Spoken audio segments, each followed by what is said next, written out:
सोनाली और मोहित की शादी को 4 साल बीत गए। एक बेटी भी हो गई, लेकिन आज तक भी उसने अपनी बड़ी ननद को नहीं देखा।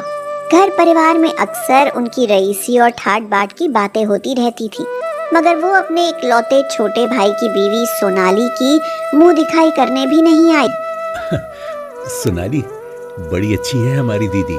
जानती हो, हमारे घर के बराबर तो उनका बाथरूम है।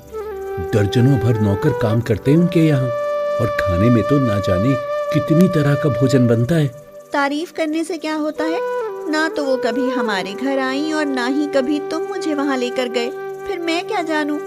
न जाने कैसी दीदी है तुम्हारी, जिनका कभी अपने मायके आने का मन ही नहीं करता। आखिरी बार माँ के मरने पर ही आई थी, तब से नहीं आई। दीदी यहाँ आती हैं, और अगर उन्हें यहाँ से कुछ उपहार ना मिले और उनकी खातिरदारी में कोई कमी रह जाए तो जीजा जी उन्हें बहुत उलाहना देते हैं, बहुत सुनाते हैं उन्हें। अपने भाई की हैसियत जानती हैं मेरी दीदी, शायद इसीलिए नहीं आती हैं। ये सुनकर सोनाली के मन में उनके लिए सम्मान बढ़ जाता था। मोहित पहले एक फैक्ट्री में काम करता था, लेकिन वो छूट गया। अब कहीं काम न मिलने पर उन्हें रिक्शा चलाना पड़ रहा है। रिक्शा खींचने में कनपटी की नसें दिखाई देने लगी हैं। अरे कुछ खा पी लिया करो, शरीर में कमजोरी आ गई तो रिक्शा खींचने लायक भी नहीं रहोगे। कर्ज पर कर्ज चढ़ता जा रहा है, घर का गुजारा चल नहीं रहा, और तुम कहती हो कि सेहत बनाओ।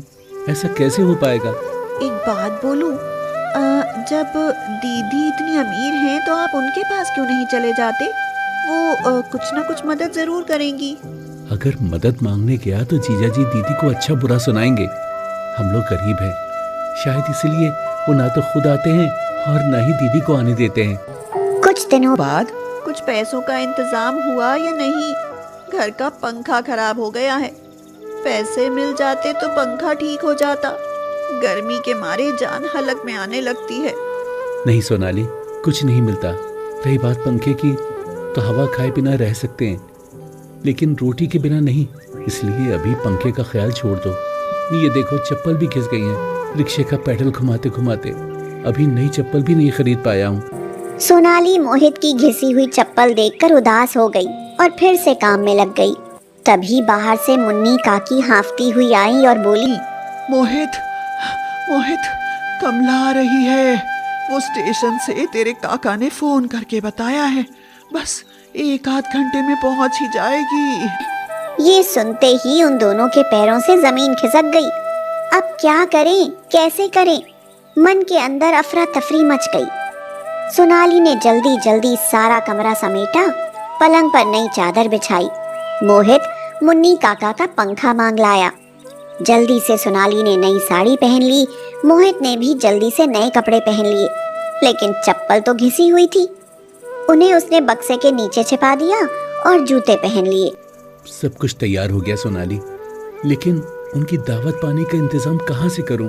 मेरी दीदी बरसों बाद आ रही हैं। सोनाली की नजर उसकी उंगली में पहनी हुई सोने की अंगूठी पर गई। उसने अंगूठी उतार कर मोहित को देते हुए कहा, ये लो जी, और दीदी के लिए 2-4 दिन के खाने पीने का इंतजाम कर दो। बाकी ना बाद में देख लेंगे। ये तो तुम्हारी माँ की निशानी। ये समय बातें करने का नहीं है, जल्दी जाओ, दीदी आती ही होंगी। मोहित ने खूब बढ़िया नाश्ता और खाने पीने का सामान लाकर रख लिया। कुछ ही देर बाद दीदी आ पहुंची। साथ में किशोर जीजा भी थे। दीदी आप आ गई? कहाँ थी आप? आपको देखने को हमारी आंखें तरस गई। अब सारे सवाल यहाँ बाहर ही पूछ लोगे या अंदर भी बुलाओगे? आइए दीदी, इस गरीब की कुटिया में आपका स्वागत है।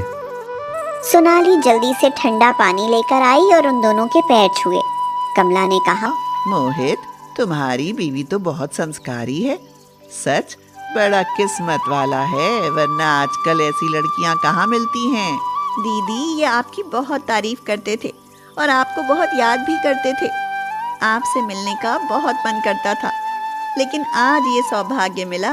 हाँ भाभी, कुछ हालात ऐसे हो गए थे कि आ नहीं पाई।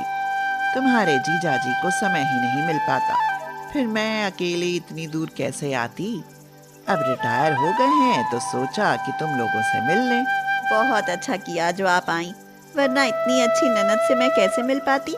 और अब आपको मैं यहाँ से जल्दी से न जाने दूंगी। हाँ सोनाली, अब उठो और इन लोगों के लिए बढ़िया सा खाना बना दो। सोनाली ने उनके लिए सूखे आलू, मटर पनीर और पूड़ी बनाई। साथ में आम की चटनी भी थी। महक तो बहुत अच्छी आ रही है। लगता है भाभी कुछ बढ़िया चीज बना रही हैं। अरे इनकी हालत देखकर नहीं लगता ये कुछ अच्छा बनाएंगे। जरूर खिचड़ी बन रही होगी। आप आज भी नहीं बदले किशोर, आज भी वही तंज। अरे नहीं नहीं, अब मैं पहले जैसा नहीं रहा। मैं तो मजाक कर रहा था। थोड़ी देर बाद सलोनी ने खाना लगा दिया।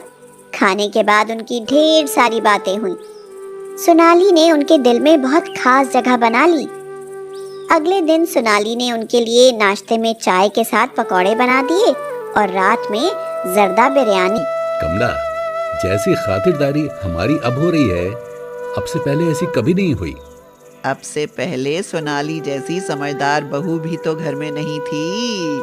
मोहित हर पल नजर रखता कि उन्हें किसी बात की तकलीफ ना हो, इसीलिए उसने घर में सभी जरूरत की सामान लाकर रख दिए। एक सप्ताह में उनका सारा पैसा खर्च हो गया, लेकिन दीदी और जीजाजी अभी जाने का नाम ही नहीं ले रहे थे। एक दिन रात में सोनाली ने कहा, अब क्या बनाऊंगी दीदी और जीजाजी के लिए? सारा पैसा तो खत्म हो चुका। अब और पैसे कहाँ से लाऊं सोनाली? अंगूठी बेचकर जो पैसे मिले थे वो इन लोगों की आवभगत में सब खत्म हो गए। मैं नहीं चाहता कि मेरे दीदी जीजाजी को ये न लगे कि हम गरीब हैं और उनके लिए कुछ नहीं कर सकते। तभी मोहित की नजर उसके गले में पड़े मंगलसूत्र पर पड़ी। सोनाली, ये मंगलसूत्र मुझे दे दो। इसे बेचकर मैं कुछ दिनों का इंतजाम और कर लूंगा। नहीं नहीं, आप ये क्या कह रहे हैं? आपके मेहमानों के लिए मैं जान दे सकती हूँ, लेकिन ये मंगलसूत्र नहीं। मैं तो कहती हूँ कि ये घर ही गिरवी रख लो। ठीक है, कल अस्पताल जाऊंगा और अपना खून निकाल कर बेच आऊंगा। कल मुझे ही कुछ हो गया तो ये मंगलसूत्र किसके लिए पहनोगी? वो दोनों अनजान थे कि उनकी बात कमला और उसके पति भी सुन रहे थे। सोनाली निशब्द हो गई और अपना मंगलसूत्र निकालकर उसने मोहित की तरफ बढ़ा दिया, लेकिन वह कमला ने पकड़ लिया और बोली, ये क्या कर रही हो भाभी? मंगलसूत्र दे रही हो, वो भी बेचकर हमारी खातिरदारी करने के लिए। अगर घर के हालात अच्छे नहीं थे तो तुमने इतना सब क्यों किया? अपनी माँ की निशानी तक बेच दी। मैं तुम दोनों से बहुत नाराज हूँ। आज के बाद मैं कभी यहाँ नहीं आऊंगी। हाँ, माफ कर दो दीदी, हम आपका दिल नहीं दुखाना चाहते थे। आप लोग बहुत अमीर हैं। हमें लगा कि गरीबों के घर आकर कहीं आपके सम्मान को ठेस ना पहुँचे, इसलिए ऐसा करना पड़ा। दरअसल इनकी नौकरी छूट गई, तब से ही रिक्शा चला रहे हैं। घर का खर्चा मुश्किल से चल पाता है, इसलिए आपके लिए ये सब करना पड़ा। मगर दीदी, हमें इसका जरा भी अफसोस नहीं, क्योंकि हमने जो भी किया अपनी प्यारी दीदी के लिए किया। तभी कमला ने अपनी सोने की अंगूठी निकालकर सोनाली को पहना दी और बोली, भाभी तुम गरीब कहाँ, तुम तो दिल से बहुत ही अमीर हो।